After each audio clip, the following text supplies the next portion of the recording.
I did see morning tea on my way in here, so quick, get on your feet, hurry up, don't even start, because I've got like 18 minutes on the clock and I haven't got time. This is going to be a 20-minute workout, so on your feet, go. I'm not even joking, get up. You just ate muffins and cake. You're all going to go into glycemic shock in about 1.2 seconds. So I need to get you moving. All right, 10 real quick squats. You ready? You're going to count it out. Anyone that doesn't count, we start again. Anyone that doesn't do it, too cool for school up the back. I'm not doing that. Shut up, you're doing it. Ready, set, go. 10, 9, hurry up. Louder. 7, 6, quick. 5, go. 3, 2, 1. Yay! Have a seat. Congratulations. You just burnt 3 calories. Woo! All right. Let's get into this. The motivation myth, the secret to success. Yeah. I'll get onto that in a second. Motivation. I have this catchcry. It's 100 years old, but I still love it. I hold it dear to my heart. Motivation's like a bad boyfriend. Never there when you need him. We'll get onto that in a minute. Before I start talking about motivation, I need to give you a little bit of a preamble, a bit of a start. Oh, there you go. I thought, since we're at the happiness convention, it's probably a question that if someone hasn't asked you already, then we probably should look at it. But I'm figuring you're all here to ask a question just like this or something similar. So what makes you happy? Is it singing? Is it dancing? Is it walking in the rain? Is it the smell of a rose? Is it great sex? Is it curling up on the couch reading a book? Is it curling up on the couch and having a glass of wine and reading a book? Is it Tim Tams? Is it a bowl of ice cream? Is it playing with your children? Is it spending time with your family? Is it working for charity or supporting and helping other people? What makes you happy? I know personally I get instant gratification, my quick fix of happiness when I stroll down to my local cafe and get my very first coffee in the morning. Happy. It's a quick one. Quick gratification, quick happy. Then I've realized now in my life that I also get a happy hit, but it's a much deeper hit when I think about what I do with my career, what I do in my life, what I've been doing since I'm 14 years old. That when I get in the zone, when I'm training, or even when I'm training someone, I get into a place where sometimes time just stands still and I don't even consider anyone else or anything else other than being in the moment. And I come away from that and think, wow, that was so cool. That was amazing. And it gives me an overwhelming sense of happiness. Then I now realize as time has progressed and I'm matured a little bit more that I get a much deeper meaning when I take that and step it one step further to knowing that I'm helping other people. That rather than looking within, that I'm actually looking outwards. And when I know that I've got someone that comes up to me and says, Michelle, you've changed my life, you've changed my mum's life, you've changed my dad's life, and they are living a life that they never thought possible, then that's the happy that keeps me warm at night.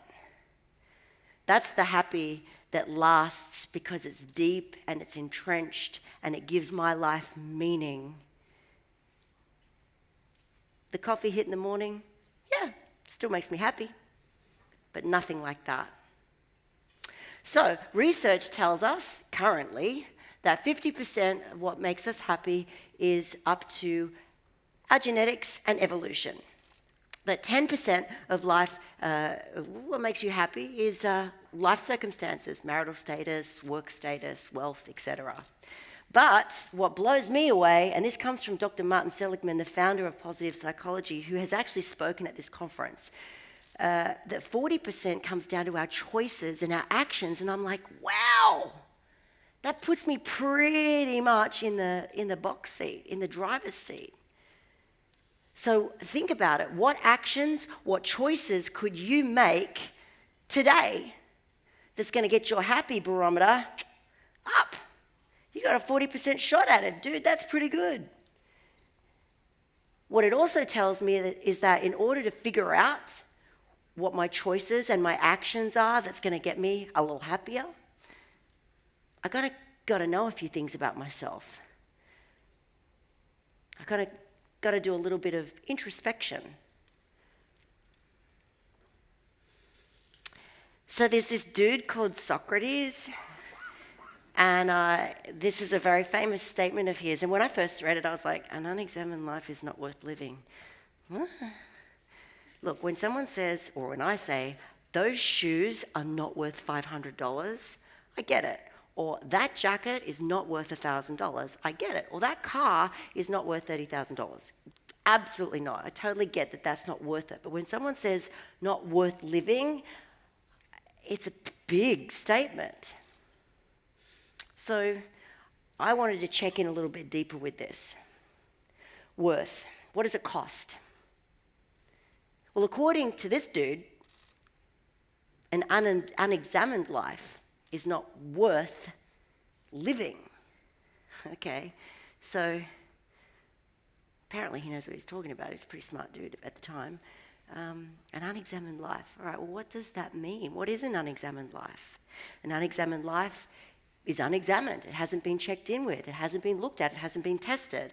Maybe in robot mode, get up, get dressed, have breakfast, get in the car, go to work, do some work, get back in the car, come home, maybe have a chat, maybe watch some TV, have something to eat, go to bed, and set your alarm clock to repeat mode. Autopilot, treading water.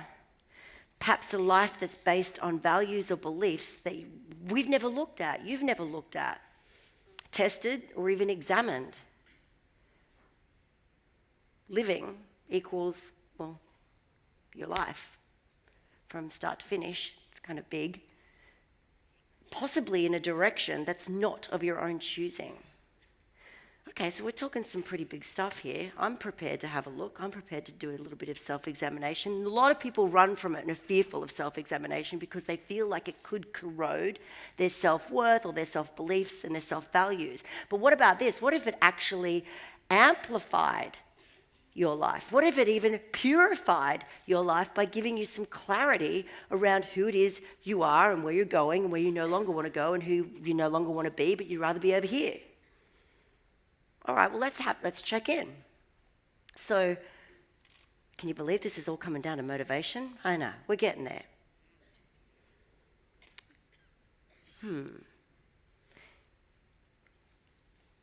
If 40% of my actions and my choices can potentially make me happier, then I got to and a bit of self-examination is necessary to have me living a life that's worth living, then I got to ask myself a couple of big questions.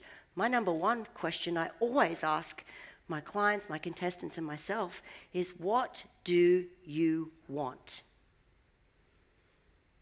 What do you want? Do you want to travel? Do you want the job promotion?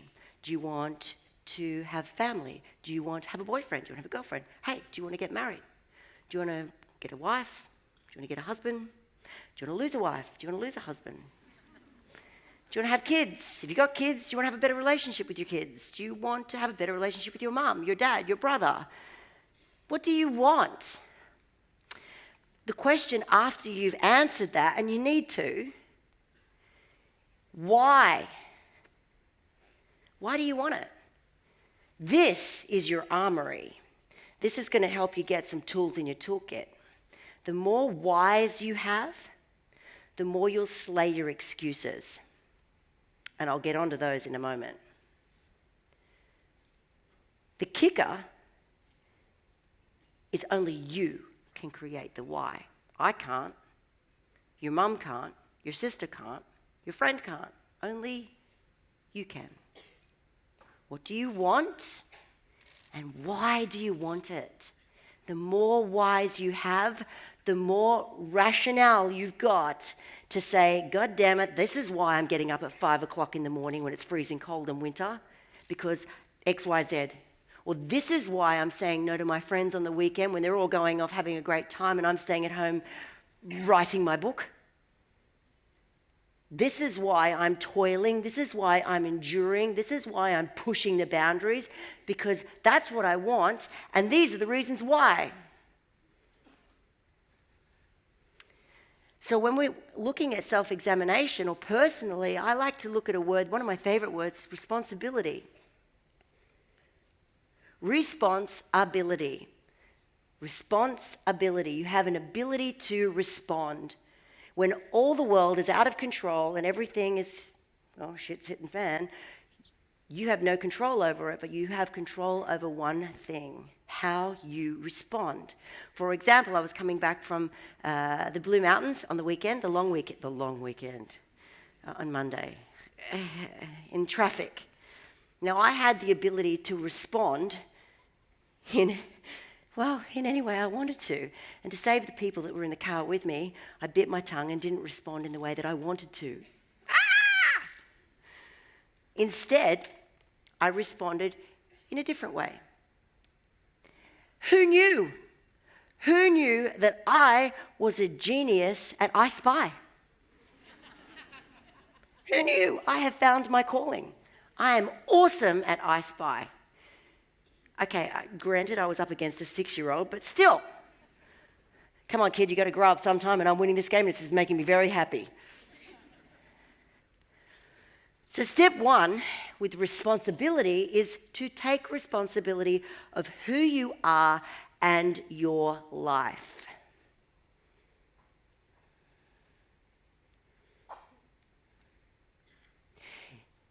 If you are not willing to do that, you've hit your first, biggest roadblock. Go back to step 1. Keep going back to step 1.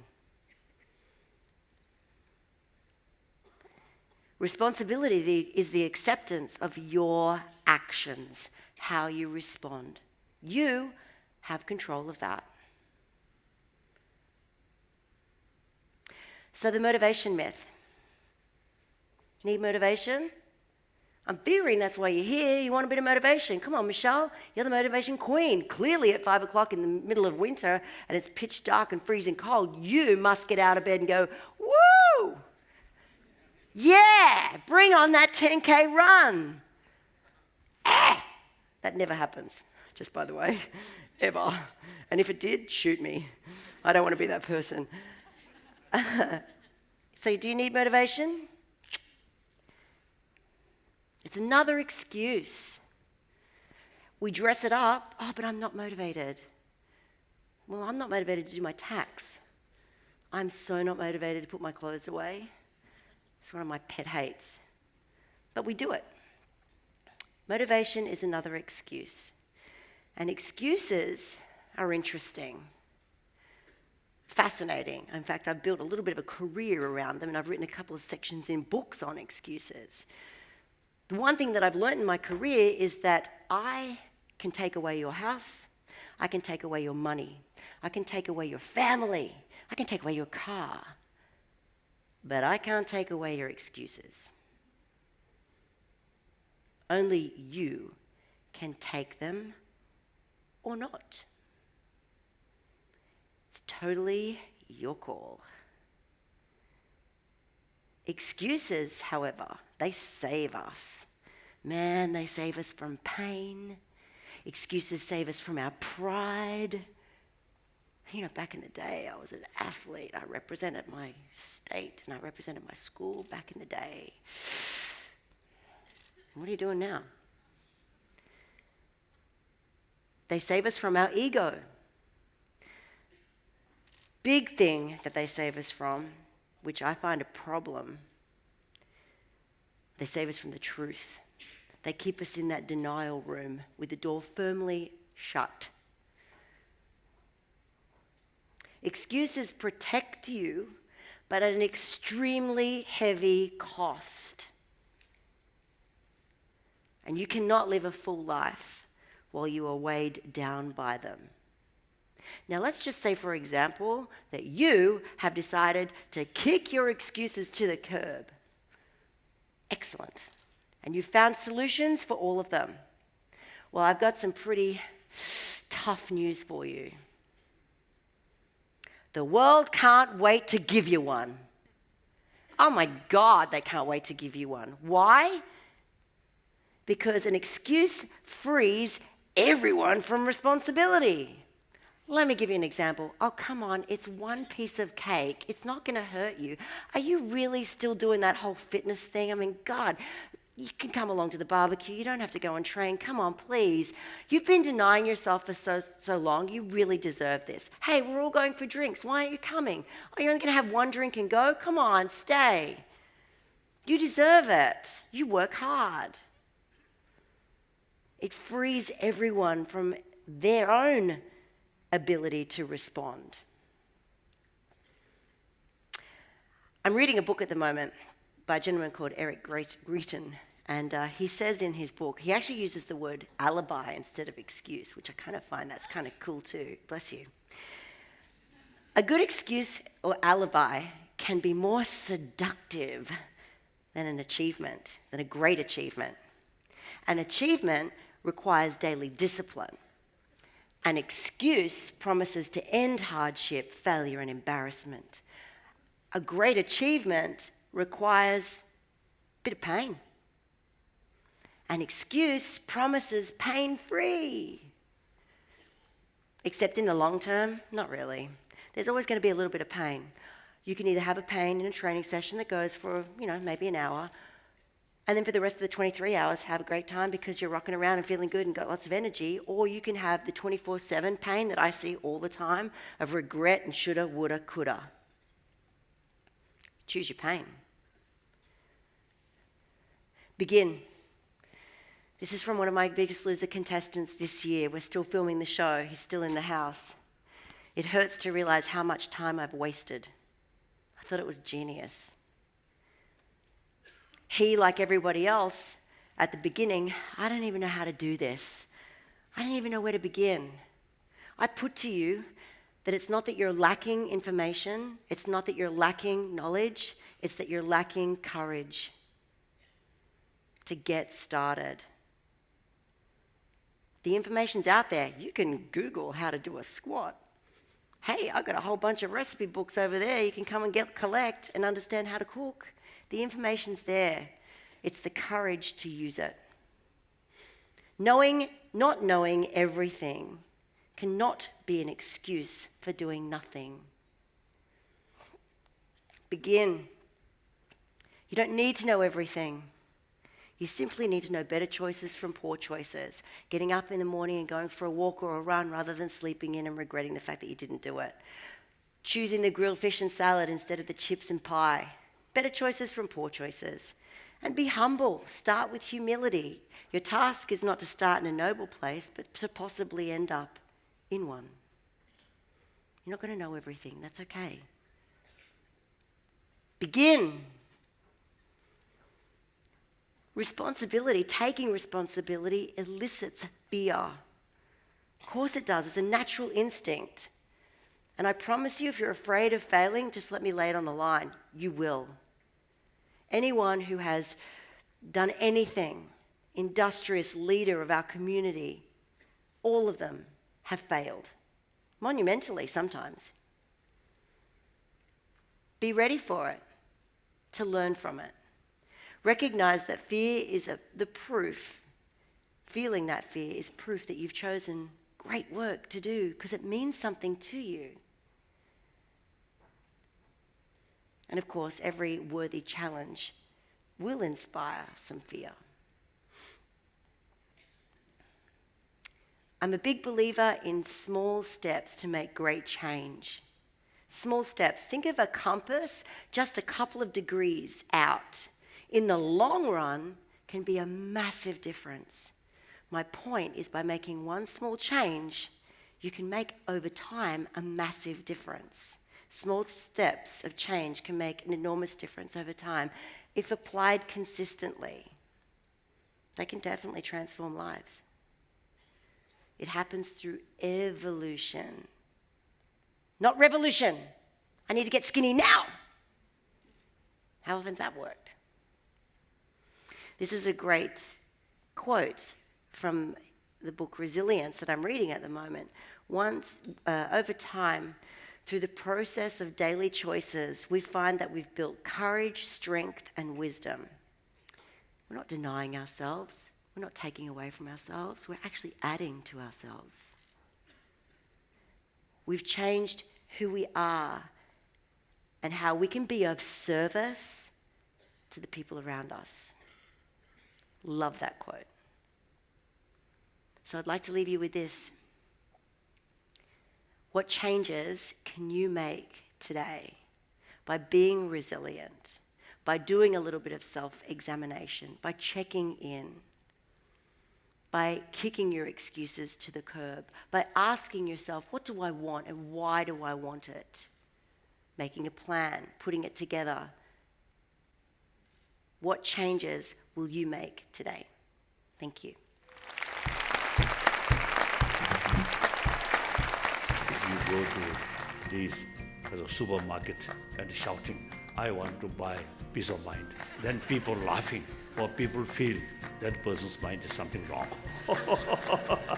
Now, this word connections is a really interesting one because our kids today are more connected than ever. Of course, then when you're in an institution, people call you up. They tell you to perk up. Yeah, perk up, because I didn't think of that. I should have a happiness project, I decided. As soon as I have some free time, I'm going to do that.